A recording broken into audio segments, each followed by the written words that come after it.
येणारे फक्त तुम्ही आहात आणि त्रिजगतामध्ये तुमच्यासारखे मला कोणीही आजपर्यंत भेटलेले नाहीत, म्हणून खरोखर तुम्ही धन्य आहात अशी हनुमंताची स्तुती करीत आहेत. एका जनार्दनाचे रंके अंध पंगू दिन मुके देखून एका एके सत्वर देखा लिंगी. मग असे हे नाथ महाराज सांगतात की हे भगवंत आहेत, सर्व जडजीवांचा उद्धार करणारे आहेत.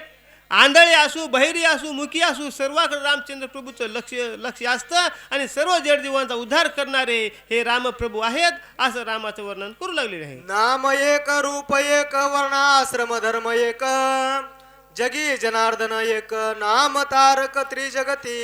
ही सर्व चराचर जरी व्यापलेलं असलं, अनेक प्रकारच्या नावानं भगवंत व्यापलेला जरी असला, अनंत जरी नाव असले तरी भगवंत मात्र एक आहे. भगवंताची नावं अनेक आहेत पण भगवंत एक आहे आणि असा एकच नामांकित असलेला हा भगवंत हा राम आहे आणि असा एकच राम पूर्ण ह्या जडजीवामध्ये व्यापलेला आहे, ब्रह्मांडात व्यापलेला आहे. नावं जरी अनेक असले, रूपही अनेक जरी असले, तरीही अवतार जरी वेगळे वेगळे असले तरी भगवंत मात्र हा एकच आहे.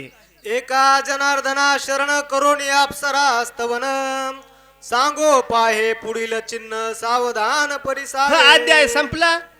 पुढचं काय चिन्ह आहे ही अप्सरा हनुमंतरायाला काय सांगते आणि हनुमंतरायांना पुढची माहिती करून हनुमंतराय पुढे काय करतात ही कथा आपण पुढील अध्यायामध्ये ऐकू. सज्जनाचा स्वभाव पूर्ण दीन दयाळू चातक घन अनंतासी देखता जाण घेते धावोनी उचलोनी. हे हनुमंतराय सज्जन आहेत, हुशार आहेत. सज्जनांचा स्वभाव कसा असतो, एखाद्याच्या हातातून चूक जरी झाली तरी ते सज्जन त्याला चुकीला माफ करत असतात. एखाद्या हातातून अपराध झाला तरी अपराधाची क्षमा त्या सज्जनासमोर असते. असे हनुमंतराय सज्जन आहेत आणि झालेले सर्व अपराध हे एकरूप करून आपल्या भक्तांना आशीर्वाद देणारे रामभक्त हनुमंतराय आहेत. असे भगवंत आहेत आणि अशा भगवंताच्या चरणी साष्टांग नमस्कार करून नाथ महाराज काय म्हणतात. गोड लागे निज मानसी ते वाचोनी स्वगोत्रासी ने दोन्ही स्त्री पुत्रासी अनाथासी अर्पित. हे सज्जन कसे असतात, एखादी चांगली गोष्ट आहे, चांगलं जरी अन्न असलं, पक्वान्न असेल तरी स्वतः भक्षण न करता जे अज्ञानी आहेत, अनाथ आहेत, भुकिलेली आहेत, ताणलेली आहेत, अति संकष्टामध्ये कोणी व्यापलेली आहेत, तर सज्जन माणसं काय करतात, आपला जरी गोड घास असला तरी हे दुसऱ्यांना देऊन सर्वांचं दुःख हे दूर करतात. असे सज्जनांचं लक्षण असतं असं नाथ महाराज सज्जनांचे लक्षण सांगतात. या परी मी अनाथ भवदारिद्र्य होतो पीडित एका जनार्दनी येत केला सनात त्रिजगती. नाथ महाराज म्हणतात मी काही हुशार नाही, मी सुद्धा अज्ञानी आहे, पण मला माझ्या सद्गुरूची कृपा झाली आणि माझ्या सद्गुरूच्या आशीर्वादाच्या योगानं मला या ठिकाणी थोडंफार कळालं आणि माझ्या सद्गुरूच्या कृपेनं हे काही मी तुम्हाला सांगत आहे असं नाथ महाराज सांगतात. झाले अप्सरा उद्धरण पुढे काळ नेहमीचे मर्दन एका जनार्दना शरण गोड निरूपण उरले असे. असा गोड निरूपणाचा अध्याय इथं संपलेला आहे. अप्सरेचा उद्धार झाला. पुढच्या अध्यायामध्ये काळनेमीचा काय होईल, निपांत होईल, काळनेमी मरला असा अध्याय पुढच्या आपल्याला ऐकायला मिळेल. स्वस्ती श्री भावार्थ रामायणे युद्ध कांडे ककार टीकयाम अप्सरा उद्धर नाम 35 तोरोषु अध्याय. पुंडलिक वधार विठ्ठल श्री ज्ञानदेव तुकाराम राजा रामचंद्र भगवान की जय. पुत्र हनुमान महाराज की जय. श्री गणेशाय नमः. श्री रामचंद्राय नमः. उद्धोरुनिया ते खेचरी विजयी झाला कपी केशरी. येरी रावणी गगनांतरे मधुर स्वरी अनुवादे. कथा या ठिकाणी चाललेली आहे. अप्सरेचा उद्धार. या ठिकाणी जसं आज या सुप्पा नगरीमध्ये हरिभक्त पारायण विजयानंद महाराज यांच्या कृपा आशीर्वादाने या सर्वांचा जसा उद्धार होत आहे, तसाच या ठिकाणी या हनुमंताच्या पदस्पर्शाने या ठिकाणी या अप्सरेचा उद्धार झाला. संतांच्या रजचरणामुळे सर्व काही या ठिकाणी घडून येतं. तशा प्रकारे हे या ठिकाणी रामभक्त म्हणजेच या ठिकाणी हनुमंत आणि हनुमंताच्या चरणस्पर्शामुळं या अप्सरेचा उद्धार झाला.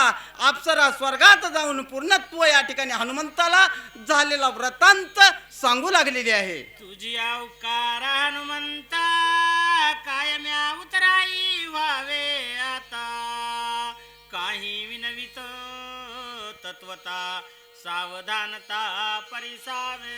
अरे हनुमंता हनुमंता हनुमंता हनुमंता, अरे बाबा तुझ्या योगाने माझा उद्धार झाला. मी किती या ठिकाणी किती तुझे उपकार मानू. अशा प्रकारे ही अप्सरा अतिशय काकुलतेने या ठिकाणी हनुमंताला पुन्हा पुन्हा या ठिकाणी हात जोडून विनंती करून बोलू लागलेली आहे. तू उदट आदू दाटू का विरवोचे, कळी काळाचे दृष्टी नानीसी, त्याही वरी राम स्मरणेसी अहरणीसी डुल्लत. अरे बाबा माझ्यापाशी दुसरा तिसरा तर काही नाही, पण माझा कृपा आशीर्वाद म्हणून मी एक बोलते तुला. तू अथोट वीर होशील आणि तू वीर होशील तसंच या ठिकाणी तुझ्या मुखामध्ये सदोदित राम भजन आहे, नामस्मरण आहे आणि रामाच्या कृपा आशीर्वादामुळे सर्वस्व काही तुझं घडून येणार आहे. तू अटूट वीर होशील हनुमंता, त्रिकाळामध्ये तुझी ख्याती राहील. अशा प्रकारे ही अप्सरा हनुमंताला बोलू लागलेली आहे. राम नाम स्मरणा पुढे विघ्न कायसे बापुडे, आश्चर्य देखील वाडे कोडे तुझ पुढे सांगेन. अरे बाबा हनुमंता, अरे तुला सर्व काही कळतंय, पण राम नामा पुढे विघ्न काय येते बापुडे. विघ्न काही करू शकत नाही.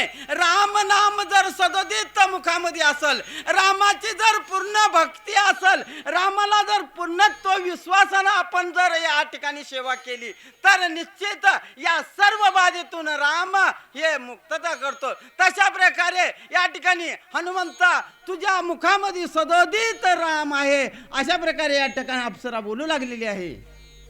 तू भावार्थ श्रीराम भक्त नेनसी कपटाची मात, निष्कपट तू कपी नाथ राम देखत सर्वत्र. अरे बाबा हनुमंता, या ठिकाणी तू कसा आहेस? निष्कपटी आहे. या ठिकाणी तुला कपटाची जाणच नाही. कारण का तर तुला सदोदित सर्व जे दिसतंय ते या ठिकाणी सर्व रामच भक्त दिसतात. अशी तुझी पूर्णत्व वृत्ती आहे हनुमंता. तरी पण या ठिकाणी ऐक बाबा, तुला थोडक्यात सांगते या ठिकाणी हा काय काय वृत्तांत आहे. ती अप्सरा या ठिकाणी काय बोलते ते ऐकू आपण. विनवितासे मी तुझा प्रती, सावध ऐक कपी पती, केवळ कपटाची कपट मूर्ती तो हा राक्षस चित्ती मानावा. अरे हनुमंता हनुमंता ऐक, तो जो समोर आहे तो या ठिकाणी कपटी आहे, तो राक्षस आहे. त्याकरता मी थोडस सांगते, लक्ष देऊन बाबा ऐक. अशा प्रकारे ही अप्सरा बोलू लागलेली आहे. तू रामाचा निज भक्त स्वामी कार्याला गे उद्युक्त, आती संकटी दूर पंथ क्रमोनी येत तू आलासी. अरे बाबा, तू या ठिकाणी रामाचा भक्त आहेस, निश्चिम भक्त आहेस. तू पूर्णत्व रामाचा पूर्णत्व कणा कणात तुझ्या राम भरलेला आहे. असा तू राम भक्त आहेस आणि इथपर्यंत आलास तर मी तुला एक सांगते, ऐक हनुमंता. जासी म्हणती परम साधू, तो हा कपटी महामेंदू, जान राक्षस दुर्बधू तुझ छळवाद करू आला. अरे हनुमंता, अरे बाबा, तू जो या ठिकाणी साधू म्हणतोय, तू जो या ठिकाणी साधूच्या रूपात आलेला तुझ्या समोर जो आहे आणि तू सर्वस्व त्याला साधू मानलास, पण तो साधू नाही रे बाबा हनुमंता. या ठिकाणी तो कपटी आहे, राक्षस आहे, अशा प्रकारे ही अप्सरा हनुमंताला सांगू लागलेली आहे. रावणाचा परमाप्ता प्रतिज्ञा करून येथ ठाकून आला द्रोण प्रवत चळनार्थ तुझ लागी. शरणागत तुझ लागी. या ठिकाणी हनुमंत ऐक रे बापा. या ठिकाणी जो तू साधू म्हणत होतोस, ज्याला तू साधू म्हणतो तो साधू नसून या ठिकाणी तो रावणाच्या आपत मधला आहे, रावणाच्या जवळचा आहे. आणि तो या ठिकाणी काय म्हणून आलेला आहे, स्वतः पण करून आलेला आहे की मी हनुमंताला इथून पुढे जाऊ देणार नाही असं वचनभाग करून रावणाला तो आलेला आहे. तो साधू नसून राक्षस आहे. हा काळ नेमी राक्षस ब्राह्मण रूपे तापस धरोनी आला क्षणार्धेसी तापसेवस अति दुर्दर्श महापापी. अरे तो या ठिकाणी तापस्वी वेश धरून ब्राह्मणासारखा साधूचं रूप धरून सर्वस्व ढोंग करून या ठिकाणी तुला गोवण्याकरता, तुला या ठिकाणी रमवण्याकरता आणि तुझं कार्य निष्फळ करण्याकरता इथपर्यंत आलेला आहे. तो राक्षस आहे असं विद्युत मालनीचं बोलणं. झने याचा विश्वास धरिसी छळन करीला क्षणार्धेसी छळ छळज्ञ याची मिरासी बहुमायसी जाण तू. ओ या राक्षसांना सर्वच माहित असतंय.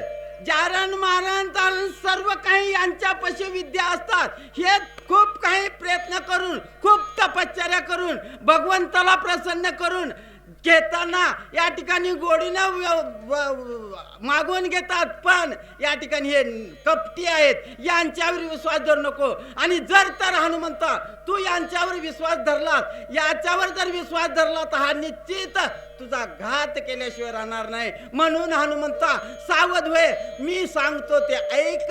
अशा प्रकारे ही अप्सरा हनुमंताला बोलू लागलेली आहे. जव उदयाये सुभानो तव गोवावा कपिनंदनो कामारावासित ऋणू आयसा पण करोनी आलाये. बघा हनुमंता, या ठिकाणी हा जो पण करून आलेला आहे, जोपर्यंत सूर्योदय होत नाही तोपर्यंत तुला हा सुटका देणारा नाही. आणि जर तर एवढ्यातूनही नाही जमलं तर या ठिकाणी तुझा या ठिकाणी घात करण्यासाठी आलेला आहे. हा पूर्णत्व पण करून आलेला आहे, रावणाच्या बाजूचा आहे. याच्यावर विश्वास धरू नको हनुमंता.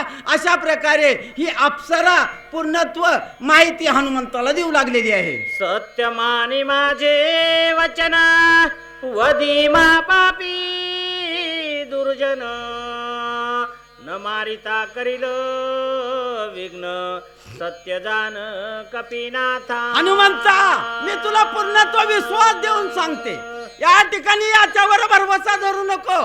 आणि याच्यावर जर भरवसा धरला तर या ठिकाणी हा आपल्यावर आघात केल्याशिवाय राहणार नाही. म्हणून याच्या करता सावध हो आणि सावध होऊन पुढच्या कार्याला लाग हनुमंता. अशा प्रकारे अप्सरा बोलू लागलेली आहे. ऐसे बोलूनी सुंदरी गेली अंतरिक्ष गगनांतरी चाकाटला तो अंतरे कपी केश